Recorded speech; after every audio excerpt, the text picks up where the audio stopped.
ఒకటో పేతురు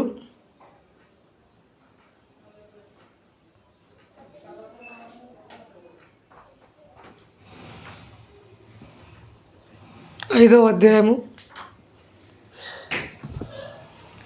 8, 9 వచనాలు. నిబ్బరమైన బుద్ధి గలవారై మెలకువగా ఉండుడి. మీ విరోధి అయిన అపవాది గర్జించు సింహం వలె ఎవరిని మింగుదుమా అని వెతుకుచు తిరుగుచున్నాడు. స్తోత్రం పరిశుద్ధుడా దేవా, స్తోత్రమయ్యా. ఈ సాయంకాల సమయంలో తండ్రి మరొక మారు నాయన నీ పాదాల యొద్దకు వచ్చి ఉన్నాం దేవా. ప్రభువా, రక్షకుడా, విమోచకుడా, నన్ను మమ్మల్ని మరుగుపరిచి నీ మాటల చేత మమ్మల్ని తృప్తిపరచమని నజరేయుడైన యేసుక్రీస్తు నామంలో అతి వినయముగా అడిగి బ్రతిమాలి వేడుకుంటున్నాను తండ్రి. ఆమేన్.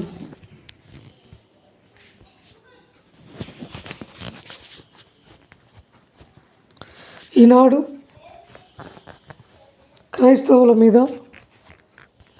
అనేకమైన దాడులు జరుగుతూ ఉన్నాయి.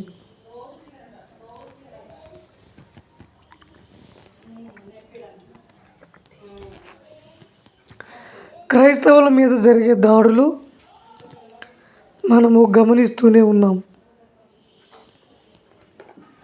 ఈరోజు వాక్యాంశం ఏంటంటే క్రైస్తవుల మీద సాతానుల దాడులు. ఈరోజు 9వ తారీఖు జూలై నెల 2026.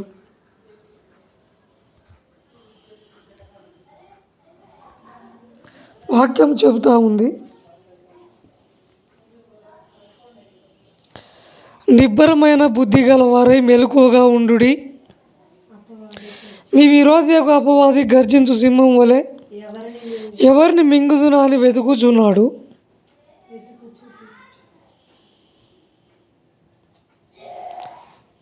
లోకమందు మీ సహోదరుల యందు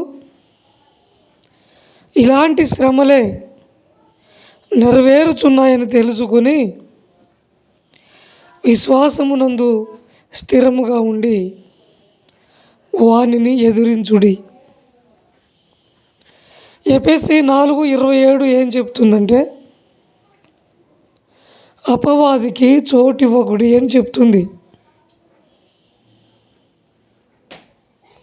మనము దేవుని పిల్లలం, దేవుని కోసమే బ్రతుకుతున్న పిల్లలం మనం. కాబట్టి మనము అపవాదిని ఎదిరించకపోతే మన పనులు సక్రమంగా జరగవు, అన్ని ఆటంకాలు వస్తూ ఉంటాయి. ఎప్పుడైతే ఇవి ఆటంకాలుగా మారుతాయో అప్పుడు దేవుని మీద మనకున్న నమ్మకము నిదానంగా సన్నగిల్లిపోయి చివరికి మనము దేవునికి అవిధేయులుగా మారిపోదాం.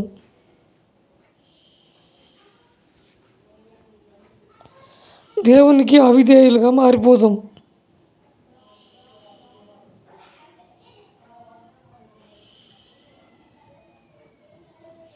కాబట్టి మెలకువ కలిగి ఉండటం అంటే జాగ్రత్త కలిగి ఉండడం. ఒక ఆఫీస్ ముందు సెక్యూరిటీ గార్డు కాపలా కాస్తున్నట్టుగా మన ప్రాణానికి, మన శరీరానికి, మన ఆత్మకు మనమే సెక్యూరిటీ గార్డ్ లాగా పనిచేసుకోవాల్సిన అవసరం ఉంది. ఈ విధంగా ఉన్నప్పుడు మన శత్రువైన సాతాను యొక్క రాకడని సాతాను యొక్క స్వరాన్ని కనిపెడుతూ ఉండగలుగుతాం. నిజం చెప్పాలంటే దేవుని పిల్లల యొక్క జీవితము ఎలా ఉండాలంటే కాపలాదారులాగా ఉండాలి. ఒక కాపలాదారుని లాంటి జీవితాన్ని కలిగి ఉండాలి. కానీ మనం అట్లా ఉండం. మనకు నచ్చినట్లు ఉంటాం, నచ్చినట్టు తింటాం, నచ్చినట్టు మాట్లాడతాం, నచ్చిన పని చేస్తాం. దేవుడు ఏమంటుండు? నీకు నచ్చినట్టుగా ఉండి, నీకు నచ్చినట్టుగా తిని, నీకు నచ్చినట్టుగా చేస్తే అది క్రైస్తవ్యం కాదు. ఎందుకు? నీవు కాపలాదారుని వలె ఉండాలి. సైతాను రాకడను, సైతాను స్వరాన్ని గుర్తుపట్టాలి. ఎందుకంటే సాతానుడు అబద్ధీకుడు, సాతానుడు నరహంతకుడు, సాతానుడు విభేదాలు కల్పించేవాడు, సాతానుడు అబద్ధాలు సృష్టించేవాడు, సాతానుడు గర్జించు సింహం వలె మన దగ్గరకు వచ్చేవాడు, సాతానుడు వెలుగు దూత. సాతాను ఏ రూపంలో ఏ స్థలంలో నుండి ఎక్కడి నుంచి వస్తాడో కూడా మనకు తెలియదు. మన మీద ఎలాంటి ప్రభావాన్ని తీసుకొస్తాడో కూడా తెలియదు. మన మీదకి ఎలాంటి ప్రభావాన్ని తీసుకొస్తాడో కూడా మనకు తెలియదు. సాతాను తక్కువ అంచనా వేయడానికి వీలు లేదు. చాలామంది అనుకుంటారు, నేను దేవుని నమ్మినా, నాకు అన్ని దేవుడే, సాతాను గురించి నేను పట్టించుకోను, ఇక నాకు అవసరం లేదు, సాతాను గురించి నాకు అవసరం లేదు అని చెబుతుంటారు చాలామంది. నేను దేవుని నమ్ముకుని ఇంకా నాకు వేరే దేంతో అవసరం లేదు అని చెబుతూ ఉంటారు. వీళ్ళు చెప్తారు కానీ వీళ్ళు చేసే పోరాటం వీళ్ళకు తెలియదు. అంతరాత్మలో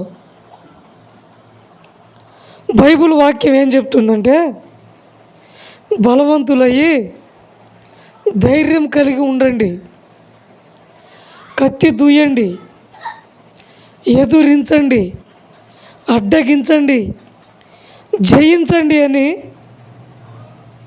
వాక్యం చెప్తుంది. దేవుని దగ్గరకు నువ్వు రాగానే నాకు దేవుడు దొరికిండు, ఇంక నాకు దేనితోటి పని లేదు అనుకోవడానికి వీలు లేదు. అట్లా అనుకోవడానికి వీలు లేనే లేదు. దేవుని దగ్గరకు వచ్చిన నువ్వు దేవుని దగ్గర ఏదైతే పొందుకోవాలని దేవుని దగ్గరకు వచ్చినవో అది పొందుకోవడానికి ఫస్ట్ నువ్వు సాతాను జయించాలి. నువ్వు ఒక విశ్వాస వీరునిగా మారాలి. ప్రతి క్రైస్తవుడు పోరాడాలి. ప్రతి క్రైస్తవుడు ఒకనాడు యేసుక్రీస్తు కూడా పోరాడిండు, మానవ రూపంలో ఉన్నాడు కాబట్టి. ఈ యుద్ధము ఇప్పటిది కాదు, సాతానుతోటి చేసే యుద్ధము ఇప్పటిది కాదు. అసలు భూమి పుట్టకముందే మొదలైంది, మనిషి పుట్టకముందే ఈ యుద్ధం మొదలైంది. ఇంకా ఈ భూమిని రెండవ సృష్టిగా దేవుడు చేయకముందే ఈ యుద్ధం మొదలైంది. ఈ యుద్ధం ఎక్కడ మొదలైందంటే దేవునికి సాతానికి మొదలైంది యుద్ధం. యెషయా గ్రంథం 14లో, యెహెజ్కేలు గ్రంథం 28లో అక్కడ ప్రారంభమైందని బైబిల్ చెప్తుంది. మనిషి పుట్టకముందే సాతానుకు మనకు యుద్ధం మొదలైంది. ఫస్ట్ దేవుడు చేసిండు, ఇప్పుడు మనం చేస్తున్నాం యుద్ధం. అందుకే ఆదికాండము 3:15 కూడా ఇదే విషయాన్ని తెలియజేస్తుంది. సాతానుకి మానవునికి జరిగే ఎడతెగని పోరాటం గురించి చెబుతుంది. మనం దేవుని దగ్గర నుంచి వచ్చిన వాళ్ళమైతే మనం ఓడిపోవడానికి రాలేదు, గెలవడానికి వచ్చినాం. కాబట్టి ఈరోజు వాక్య లేఖనములో నుండి 2 విషయాలు చూసుకుందాం. 2 విషయాలు ఏంటంటే, ఒకటి, సాతాను క్రైస్తవులపై దాడి చేసే విధానాలు ఏమిటి. రెండోది, సాతానుని ఎలా ఎదిరించాలి. సాతానుడు క్రైస్తవుల మీద ఎలా దాడి చేస్తాడంటే 2 కొరింథీ 2:11 ఉంది.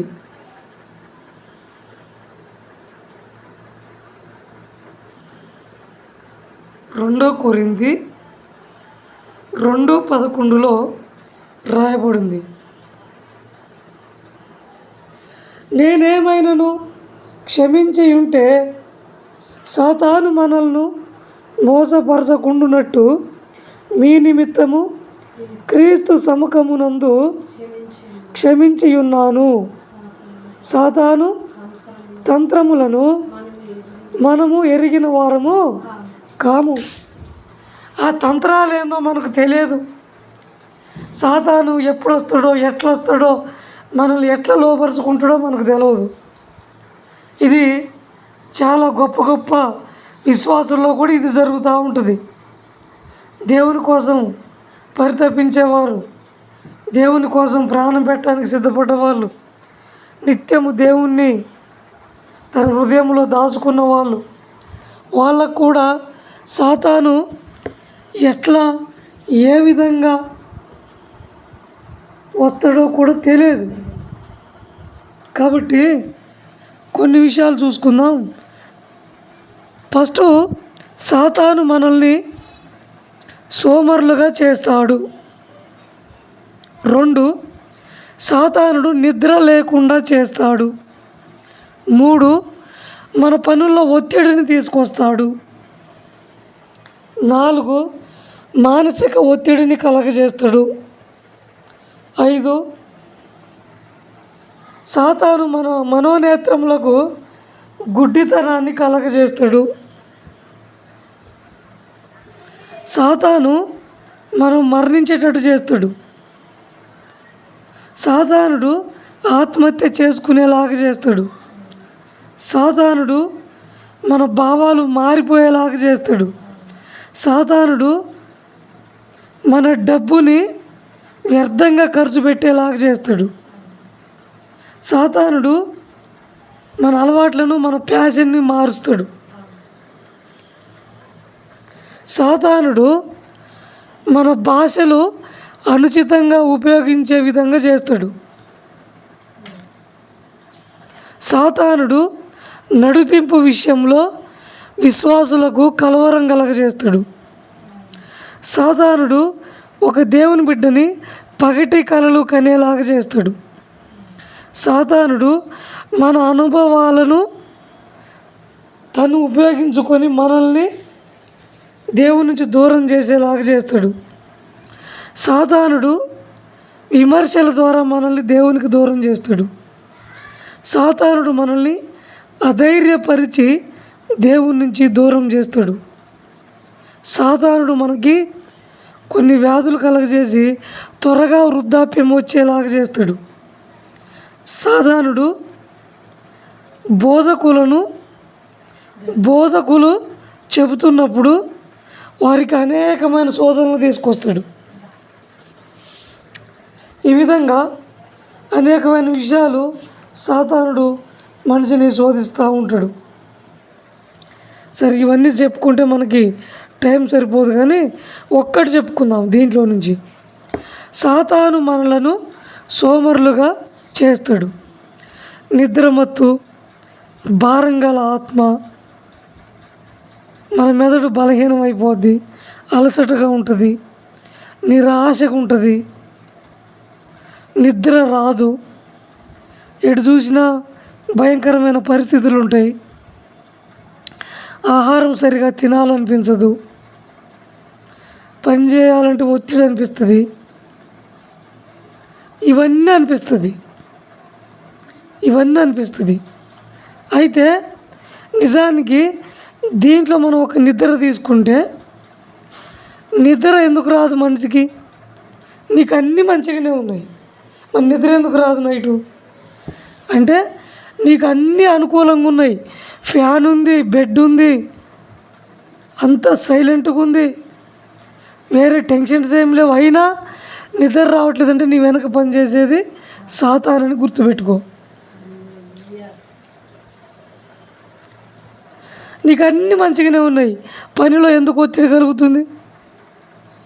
ఒత్తిడి కలుగుతుందంటే నీకు అన్నీ మంచిగా ఉండి నీకే ఒత్తిడి కలుగుతుందంటే అది ఒత్తిడి పని వల్ల కాదు, సాతాను వల్ల అని గుర్తుపెట్టుకో. నీకు ఆహారం మంచిగా ఉంది, ఇంట్లో అంత ఉంది, కానీ తినబుద్ధి కావట్లే. ఎందుకు తినబుద్ధి కాదు? నీ వెనక సాతాను పని చేస్తుండని గుర్తుపెట్టుకో. అందుకే యాకోబు 4:7 ఏం చెప్తుందంటే, అపవాదిని ఎదురించుడి, అప్పుడు వాడు మీ వద్ద నుండి పారిపోవును. వీటన్నిటి గురించి చెప్పుకోవాలంటే చాలా టైం అయింది, అందుకే ఒక్కటి చెప్పిన. అంటే మనకు అన్నీ మంచిగా ఉండి కూడా మనం ఎక్కడో బాధపడుతున్నామంటే దానికి కారణం మనం కాదు, మన పరిస్థితులు కాదు, సాతానుడు. కాబట్టి సాతానుని మనం ఎలా ఎదిరించాలి? సాతానుని ఎలా ఎదిరించాలి?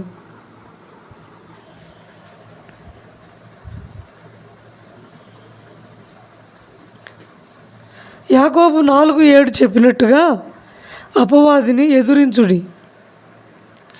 ఎఫెసీ 6:11 ఏం చెప్తుందంటే, అడ్డగించు, పోరాడు, కత్తి దూయి, మీరు అపవాది తంత్రములను ఎదురించినట్టు మిమ్మల్ని మీరు మార్చుకోండి అంటుంది వాక్యం.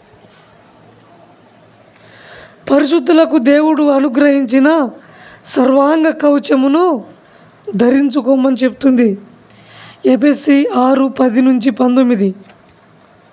సత్యమనే దట్టి కట్టుకో, నీతి అనే మైమరుపు తొడుక్కో, విశ్వాసం అనే డాలు పట్టుకో, దుష్టుని అగ్ని జ్వాలలు ఆర్పేందుకు శక్తిమంతుడివి కావాలి నీవు.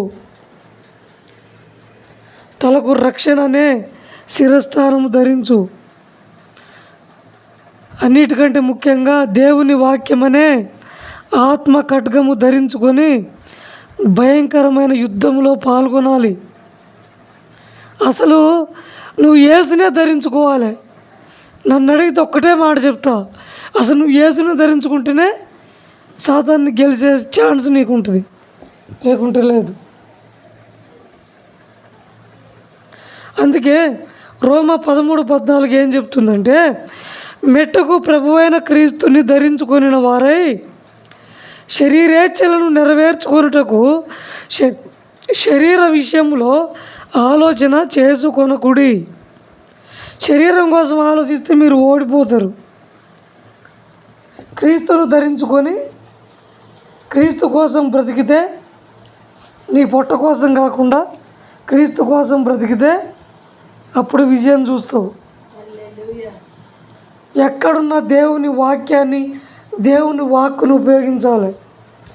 దేవుని వాక్ అంటే సాతానునికి భయం. యేసుక్రీస్తు దగ్గర కూడా అదే జరిగింది కదా. పౌరుషం కలిగి ఉండాలి, విజయవంతంగా జీవించాలి, లోకంలో దేనికి లోబడొద్దు. అట్లాంటి జీవితము ఉన్న వ్యర్థం. నేను పాపం చేయను, నాలో నివసిస్తున్న క్రీస్తుని బట్టి నాకు శక్తి వస్తుంది అని తెలుసుకోవాలి. నువ్వు విజయం సాధించాలంటే అది ఆషామాషి కాదు, కానీ నీ సంకల్ప బలాన్ని ఉపయోగించుకుంటే నీ విజయం మాత్రం తథ్యమే. నీ విజయము తథ్యమే. ఇంకా నీకు ధైర్యం కావాలంటే పరిశుద్ధాత్మ దేవుని నడిపింపు కోరుకో, ఇంకా ఈజీ అయింది. ప్రతిదీ గమనిస్తూ ఉండాలి, ప్రార్థన చేయాలి. మెయిన్గా ఆత్మ వలన ప్రతి సమయమందు ప్రతి విధమైన ప్రార్థన విజ్ఞాపన చేస్తున్నప్పుడు ప్రార్థనకి సాతానుడు పారిపోతాడు. ఎఫెసీ 6:18 అదే విషయం చెప్తుంది. నిన్ను నువ్వు కప్పుకోవాలి. ఈ లోకంలో నిన్ను నువ్వు కప్పుకోవడానికి క్రీస్తు రక్తాన్ని వాడుకో. మన చర్చి పేరేంది? కల్వరి ధార. కల్వరి ధార. కల్వరి ధార. కల్వరిలో దేవుడు కార్చిన రక్తము చేత మనకు బ్లెస్సింగ్లు వస్తున్నాయి, ఆశీర్వాదాలు. అదే కదా మన చర్చి పేరు. క్రీస్తు రక్తం అంటే సాతానుకి భయం. క్రీస్తు రక్తం పేరు చెప్తేనే సాతానుడు పారిపోతాడు, ఉండడు. మన చర్చి పేరు కూడా అదే. దేవుని రక్తం పేరు చెప్తే సాతానుడు ఉండడు, గోసి పై కట్టుకొని ఉరకాల్సిందే. మన చర్చి పేరు ఏంది? కల్వరి ధార బ్లెస్సింగ్ చర్చ్.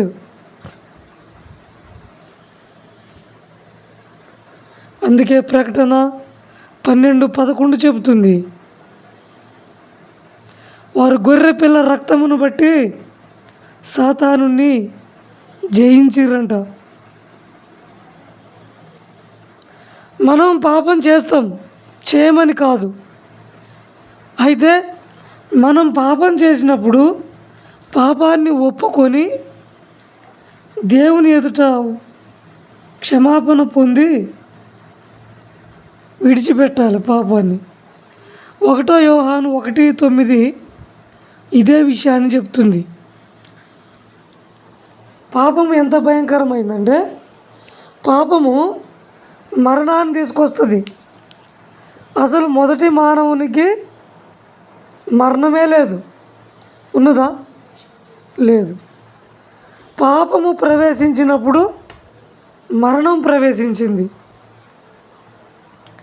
అందుకనే పాపము ఈక్వల్ టు మరణం. ఈ మరణములో నుండి దాటి రావాలంటే నిత్య జీవం. నిత్య జీవంలోకి రావాలంటే క్రీస్తుని మన దేవునిగా మనము ఎంపిక చేసుకోవాలి. ఎంపిక చేసుకున్నప్పుడు క్రీస్తు రక్తంలో కడగబడ్డ మనము యుద్ధం చేయాలి సాతానుతోటి. యుద్ధం చేయకపోతే చాలా సమస్యలు వస్తాయి. కాబట్టి క్రైస్తవ జీవితము కార్పెంటరు ఏమంటారు కదా, మన పూలతోటి పరిచిన పూల పాన్పు కాదు. క్రైస్తవ జీవితం అంటే పూల పాన్పు కాదు. అందరూ పూల పాన్పు అనుకుంటారు, క్రైస్తవ జీవితం కాదు. క్రైస్తవ జీవితంలో ఎన్నో శోధనలు, ఎన్నో ఇబ్బందులు జయించుటకే మనము దేవుని చేత ఎన్నుకోబడ్డాం. జయించుటకు ఏం జయించాలి? సాతానుని జయించాలి. సాతాను జయించడం ఎట్లా మరి? సాతానుడు మనలో ఏం పెడతాడు?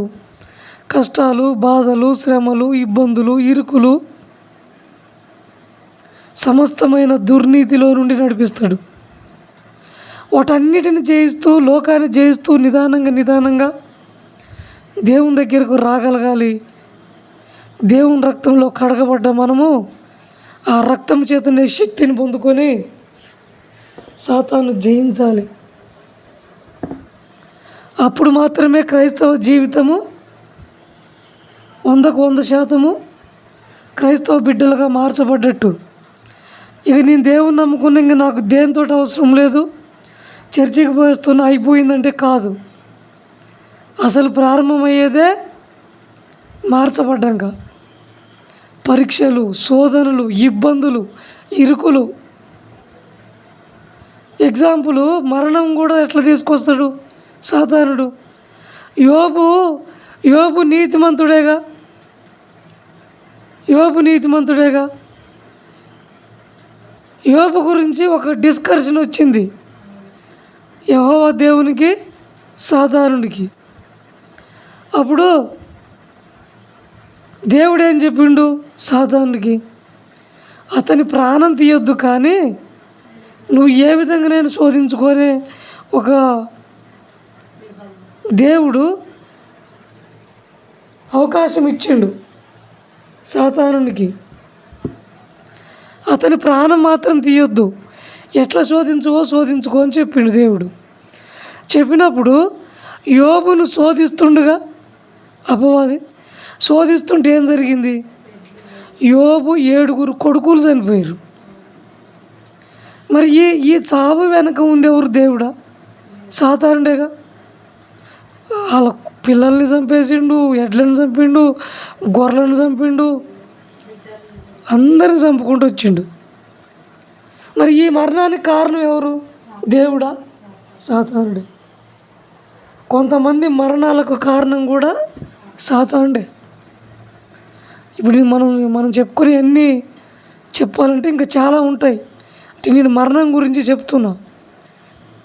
కాబట్టి సాతాన్ని ఎదిరించడానికి నిత్యం మనము మన హృదయానికి, మన మనసుకు, మన ఆత్మకు కాపలాదారుని వలె ఉండి మన ఆత్మని, మన హృదయాన్ని మనం కాచుకుంటూ, మన శరీరాన్ని కాపాడుకుంటూ, సాతాను ఎదిరిస్తూ, సాతాను దగ్గరకు వచ్చినప్పుడు సాతాను అడుగుల్ని గుర్తిస్తూ, సాతాను స్వరముని గుర్తిస్తూ దేవుని దగ్గరకు వచ్చినట్టయితే, ఒక్కసారి ఎదిరించి సాతానుని గద్దించి పోరాడి మన దగ్గర నుంచి ఓడించినట్టయితే దేవుని యొక్క కార్యాలు, దేవుని యొక్క కృప, దేవుని యొక్క ఆశీర్వాదాలు మన బ్రతుకులో చూడగలుగుతాం. మరి ఇది మన వల్ల అయ్యేది కాదు. మళ్ళా దేవుడు ఏం చెప్తుండు? ఎఫెసీ 6:14 పోయి మళ్ళీ నువ్వు ఇవన్నీ పాటించని చెప్తుండు. అంటే మళ్ళీ మనకు శక్తి ఇవ్వాల్సింది ఎవరంటే దేవుడే. దేవుని శక్తిని పొందుకొని సాతాన్ని ఎదిరించి జయించి నిలబడవలసిన వారిగా ఈ లోకంలో మనం ఉన్నాము. ఈ సత్యాన్ని ఎప్పుడూ మర్చిపోవద్దు. ఈ మాటలను దేవుడు దీవించునుగాక. ఆమేన్. ప్రార్థన చేసుకుందాం.